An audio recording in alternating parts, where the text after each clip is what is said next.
Hello, this is JD from AZ. You're listening to Quiet Please. You're all invited to creepytalesradio.net for 24/7 old-time radio streams of horror and suspense, mystery theater, and westerns. Hope you enjoy the episode.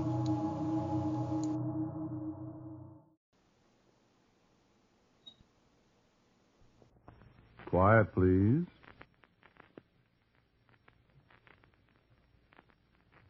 Quiet, please.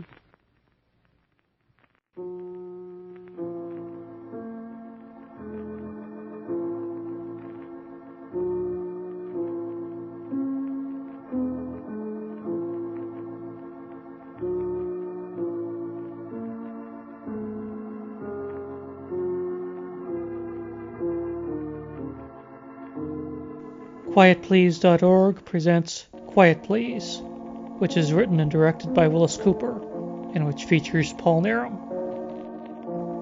Quiet Please for tonight is called The Gothic Tale.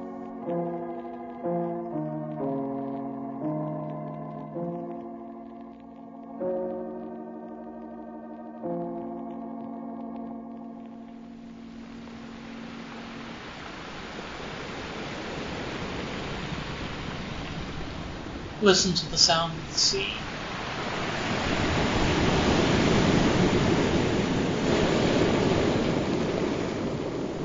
The sound of the sea, the surf, the ceaseless, measured sound of the sea. I have heard the voices of the oceans of the world, on the shingle of Breton, against the frowning heights of Point Sur, on the long, hot beaches of Hawaii, and the cold, foggy reaches of Attu. And again I have heard the seas that lashed the shores of Okinawa and Kwajalein, their thunder a tiny sound under the sound of battle. But the sound of the sea at Wainini is the sound of them all that I can never forget. Though sure, I will never hear it again as I did those lost days so long ago. For where the salt grass grew in the hollows of the dunes, there is concrete and great steel buildings. Where the house was, there is a confusion of men and machines and echoing high walls. And the wet sand that gleamed darkly for so many lonely, lovely miles is far below the wide concrete roads and the massive buildings. And the ghosts that lived at Wainini seek their homes in vain.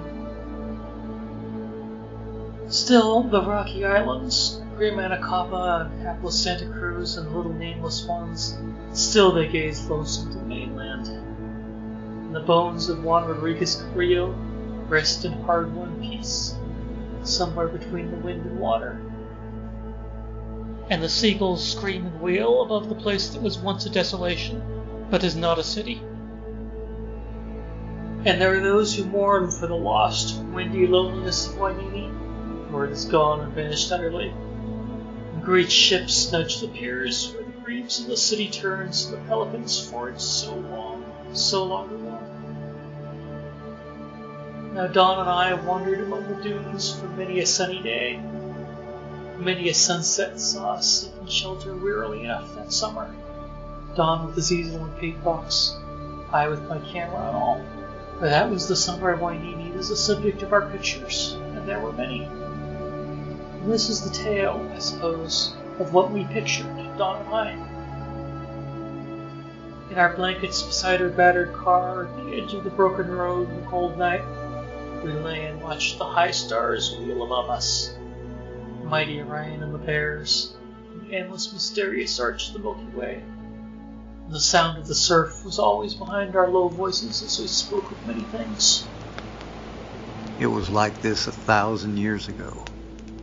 The sea, and the sand, and the stars, and nothing else. They called this the safe place, the old Indians did. It's very peaceful. Have you ever been here in the storm time, when the waves run in like horses with great white manes, and leap high in the air to crash down furious on the sand, so that it shakes the very world? I have seen them. My people have always thought of the storm waves as horses of the sea. Your people are fey, like mine. If you mean where dreams live, that is right. There is a place that my people speak about, the old ones, a place where there is never death, and those who come upon the place live forever. I think it must be a place like this Wainimi. It would be a very lonely place, for not many would come upon it. It's so. They say it's beside the everlasting sea somewhere. Not the bleak sea of my people's country, with the barren rocks and the dreary kelp to tangle your feet and draw you down to the cold bottom of it. This could be that place. It could be that. It's lonesome enough. Yet there's a feeling of others here beside us, others not of this world, but from the distant past, waiting and watching us from outside the little circle of our firelight. Come to our fireside, you other ones in the cold dark. Come sit with us by the warmth of the fire. That was not well advised, Gunnar. Do you believe the tales you have heard, then? I could not tell you the many things I believe. The many, many things. Are you afraid of the other ones, then? I'm afraid of nothing mortal. Of spirits. If you gainsay my welcome to the ones beyond the firelight. If they are evil. Can they be evil? If this place be the Never Land your people speak of? A man may lose his immortal soul in trafficking with unknown things, Gunnar. But also a man might find everlasting happiness, for there must be love in the hearts of these others, as well as lurking evil. It is known that a few good people found their way to the timeless, deathless land. The safe place. This Wainimi, the safe place. Could it be so, Don? It could be. Now. In the night. Listen.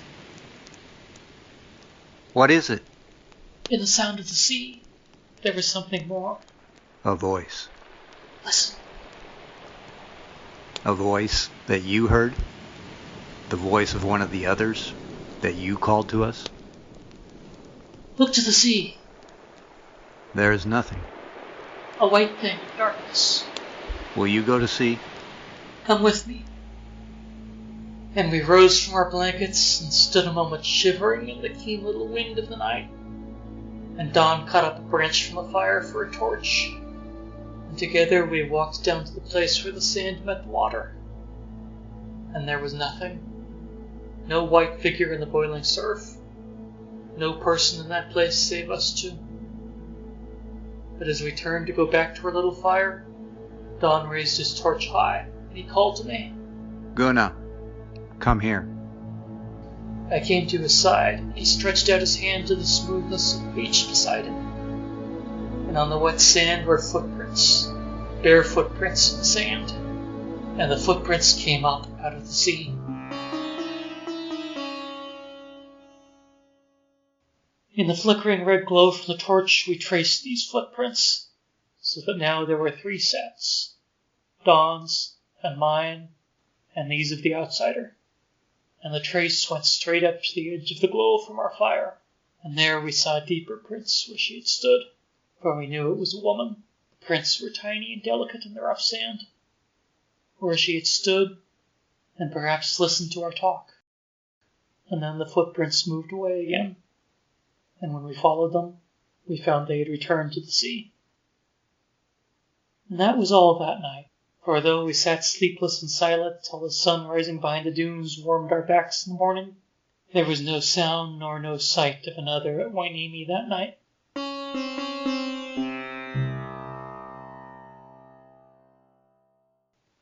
But then it was day, and it was Don who must go away to the city, for we, the 2 of us, were poor.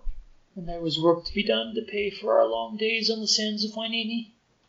I walked alone with my camera, south along the beach, pausing to make a picture of a white tree branch tossed ashore by the restless waves, pausing to scan the horizon seaward and landward, and there was never a soul to see. So I found the house, the little hut, the little black house on the strand. I had not seen it before, It was hidden in a little fold of the dunes, and I came upon it unawares. She was standing in the doorway, looking out to the sea, and my heart gave a great leap at the sight of her, and I raised my camera, and I had the picture before she turned and saw me. Oh, Who are you? I was hoping that you should find this place, I have heard your voice. and I have seen your face in the firelight with another. Who are you? I am Dolores. I am called Guna. Gunnar. It is a strange name. My people are from the Northland. My people were Viking farers. They were people of the sea, like mine? They sailed the whale road in their high-prowed whips, and they conquered many peoples. My people found a new world. Well then, welcome, son of seafarers, for I have waited long for you. But I do not know you. How could you wait for me that you do not know? Who are you? I am Dolores, and I ask you straight, without evasion. Tell me, could you love me? Gunnar? I think that when I first heard your voice, and I... You are slow of speech, Gunnar. Are all of your people slow of speech? Slow to love? It is only that I cannot find words to make my answer to you. Tell me truly. Tell me straightly. Could you love me, Gunnar? I could love you more than is due any mortal woman, Dolores, even though my eyes see you this moment for the first time. Then I have not waited all these years in vain, Gunnar. No, do not touch me. The time will come. Now I must go from you for a little while, but say again that you love me, Gunnar, for I love you. And her words to me were the sweetest sounds that I had ever heard under sun and moon. And I took a step forward to take her in my arms, for suddenly I knew that my first love of all my life had come to me, and that it should be with me always. Then a little cloud came from nowhere in the sky above us, and its shadow fell upon us too, as Dolores turned away from me and walked slowly down to the sea. And try as I might, I could not follow. I closed my eyes for a little moment, and when I opened them again, I was alone beside the haunted house, the little black hut on the shore.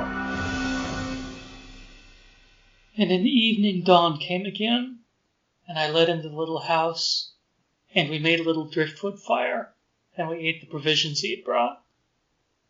And the night quickly came down upon us, and I said to Dawn, Dawn, I saw her today.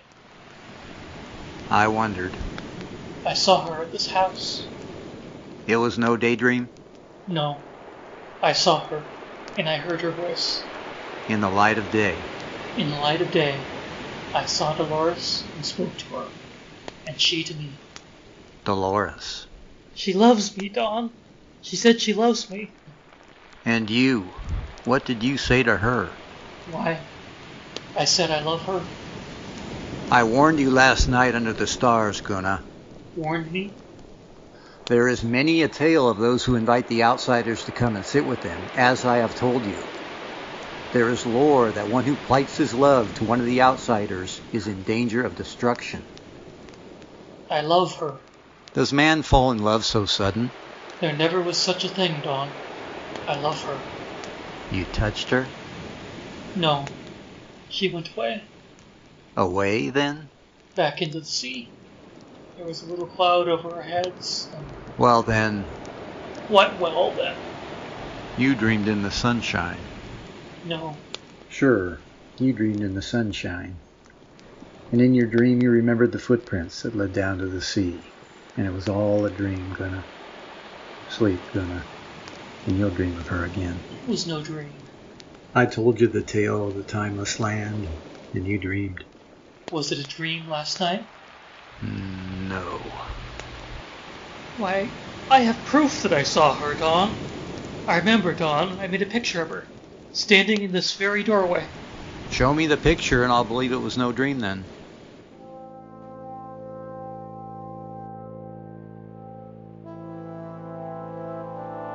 And I took my little tanks and my camera, and I mixed my powders with some part of our drinking water, and inside the little hut I sat in the dark and developed up the film from the camera, whilst Don smoked in peace outside in the pool. And when the task was done, I took the film outside to him, and I said, Here is the proof. So Don took up his flashlight, and he scanned the film very closely. Here, I said, here is the picture of the house. Do you see? And he looked at the wet, snaky film very, very narrowly, and then he handed it back carefully. Here, look for yourself. And I held up the flashlight, and I looked long and narrowly, and there was the little house, as clear as ever was, and it was the only picture I had made of it on all the long roll of film, and it was clear and sharp and recognizable, but of Dolores, who had stood there in the doorway, there was no sign. And I spoke no more of the matter to Don, my friend, but my dreams were strange beyond belief. I saw a great ship, a galleon, and its truck an ensign of red and gold, and I heard the deep sound of drums and the chanting of a multitude of voices, and ever the waves dashed high before me, and somewhere there was a woman's cry, echoing from across the water. But I spoke no more of the matter to Don. Then Don went away again, and I was alone in the night, alone and sleepless for many a long hour, till I heard the wind rise, and a voice spoke to me in the heavy cold darkness, and it was Dolores. I am come again to you, Gunnar, my beloved. You were Dolores in the night, come from the sea. I am Dolores, come to my beloved from the sea in the night. It was no dream. No, it was no dream, beloved. Touch my hand, Dolores. I may not, nor may you touch me. It is because you are a spirit, not a living woman. It is so. I have no fear of you. Why should you fear me, since I love you, Gunnar? Don told me to beware of you. I love you. And I have told you I love you. Yet how shall what is to become of our love between a spirit and a mortal? Will you say that to me, Dolores? I will say that mortals have souls that are immortal. Must I die, then, between you forever? I am Dolores Maria de las Nieves Acosta y Cabrillo. My mother brought me from Estremadura in Spain to the land of Mexico so many years ago, that we too might be with my father, who was Don Juan Rodriguez Cabrillo, whom men called the Little Goat, and he was a famous captain of the seas. Your father is dead, then? He lies in a forgotten grave beside the harbor of the island called Los Possessions out there. I know of no Los Possessions. There is in Capa, Santa Cruz, San Miguel. No matter. Doubtless they have changed its name.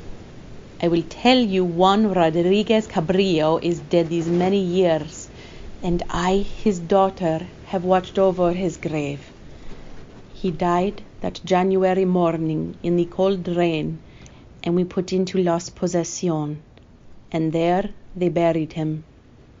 And they sailed away again, back to Jalisco. Ay, Jalisco, que es bonita!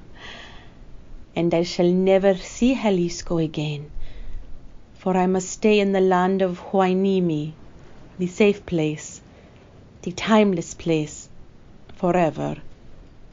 You lived on the island then, Dolores?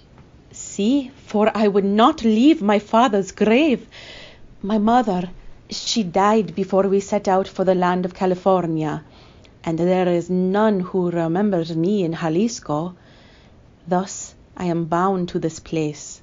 It has been a long time, Dolores, and you have found none to love you? It was the 3rd day of the new year. The new year? The year 1542.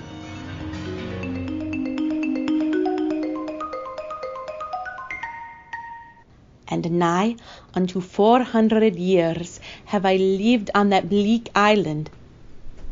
Lived. I have been there. Let us not say I lived. Yet, until 2 nights ago, I have never come upon any man, living or dead, whom I could love. Only you, you, Gunnar. Io te amo, Gunnar. I love you forever. I love you, Dolores, beyond the saying of it. But what shall I do? Tell me. Go not from here, ever, Gunnar. Stay in this Huainimi, and I shall come to your side whenever you call me. Must I be enchanted to this place always? No, I am reasonable. I know men must labor for their bread. They must go to fight in the wars. They must do others' bidding, go where others send them. I remember I was a woman. I lived. I know. Go as you must go, Gunnar. Go, but always come back to Huainimi. For here I am, Gunnar, and here I must stay. Thus you must come back always. I will come back. Never forget, Gunnar. How shall I forget, Dolores?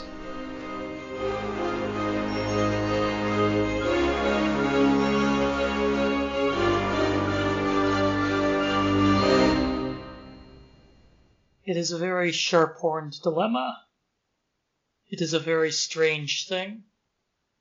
How shall I know that it is not a dream indeed? For if it is, then I love a dream. And if it be reality, then must I die to win my love? For she is spirit, and I am flesh. And how shall the two wed? How shall I know that this is not a dream, a disorder of the mind, a sickness? For I love this woman, this wraith, this daughter of an ancient sea captain, whether she dwells alone on a rock island, or exists only in my brain. Proof of my love? Proof that I exist? Proof that I am here, that I remain here, awaiting only you? Here, Gunnar, my lover, here is proof. Look upon these my pearls in the light of day, and know that thy Dolores loves thee. And so I raised my eyes, and she was gone. But before me, on the rude table in the haunted hut by the sea, lay this string of fair, lovely pearls, and on the clasp was engraved the name Dolores.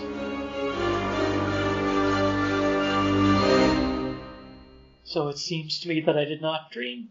You did not dream, Gunnar, and I love you. I love Dolores, dead these 400 years.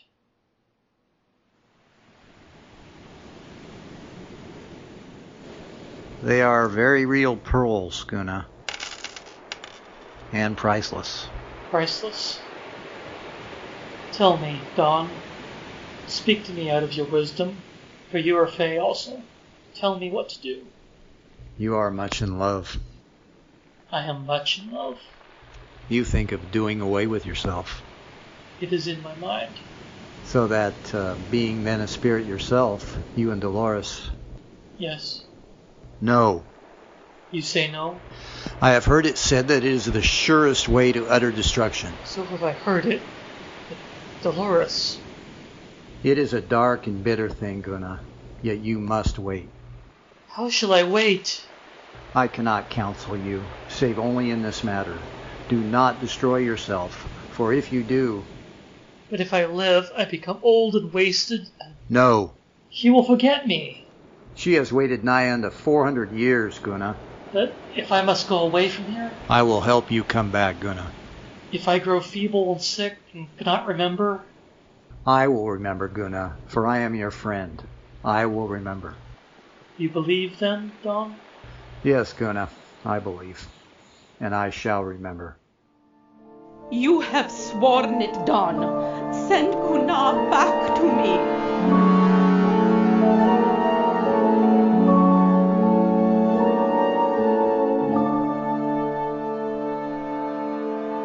And Gunnar went away as he had known from the beginning that he must go, for his work was far away, a continent away, from the lonely sands of Huainimi.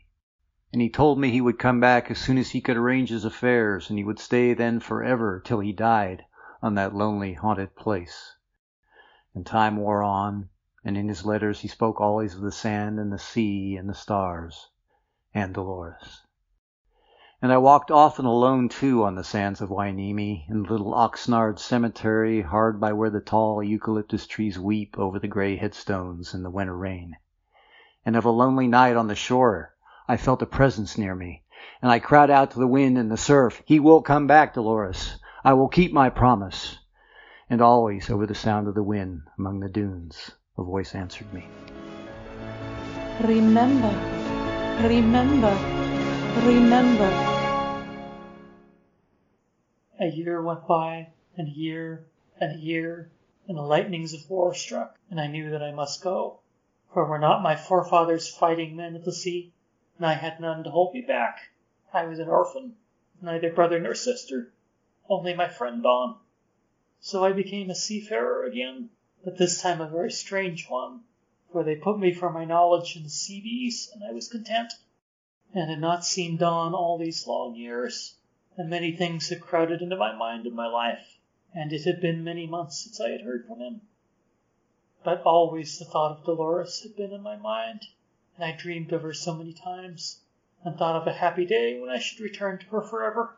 And I thought of you, and I wept to think of the war, and I dreamed of Gunnar lying dead in some far forgotten place, whence he could never return to me. And in my letters to Gunnar, I never told him what had become of the sandy beach of Hueneme, how tall buildings and great docks were built there, and how the face of the land was changed so that no man could recognize it.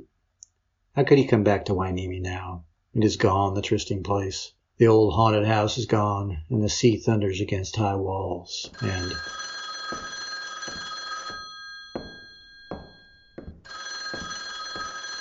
This is Dawn.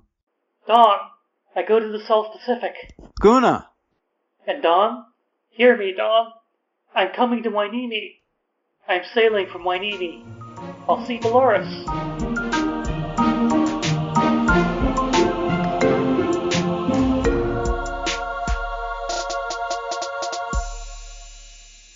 High, resounding walls, long piers, and jetties out into the sea, noise and confusion, and lights that dim the stars at night, men and machines and ships, steel and concrete. Hueneme. And I walked down the echoing streets and called, "Dolores! Dolores!" And there was only the echo of the little song she used to sing. Ay, Jalisco, Jalisco, Jalisco, tú tienes tu novia que es Guadalajara. And we sailed away into the night, and I wept as the lights of Hueneme dimmed into the blackness of the night in wartime, for I knew I had lost my Dolores now, forever.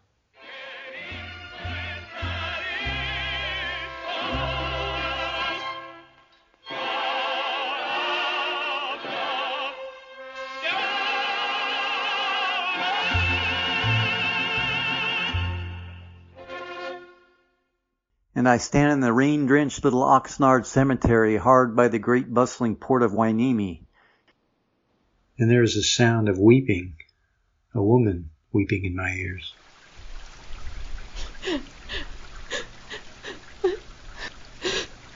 He is dead.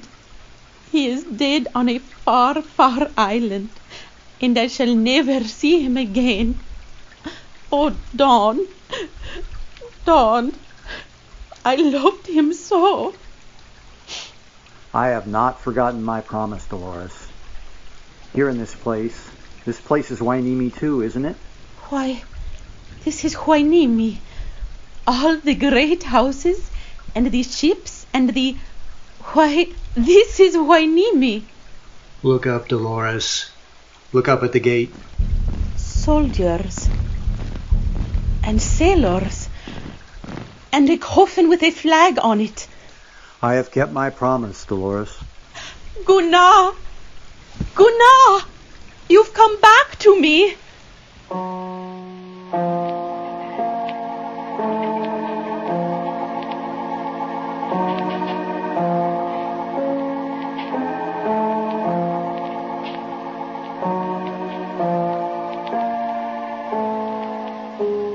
title of today's Quiet Please was The Gothic Tale.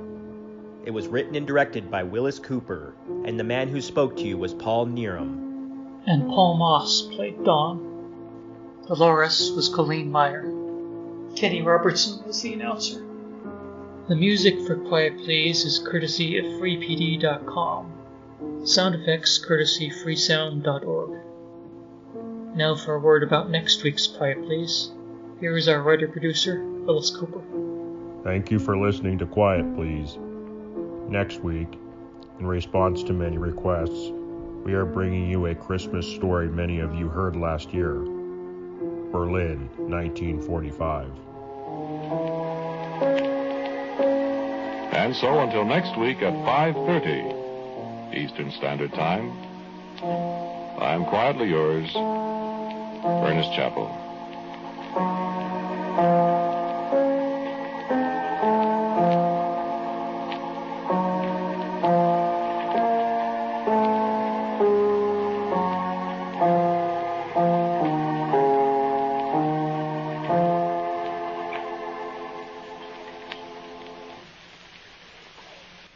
This is ABC, the American Broadcasting Company.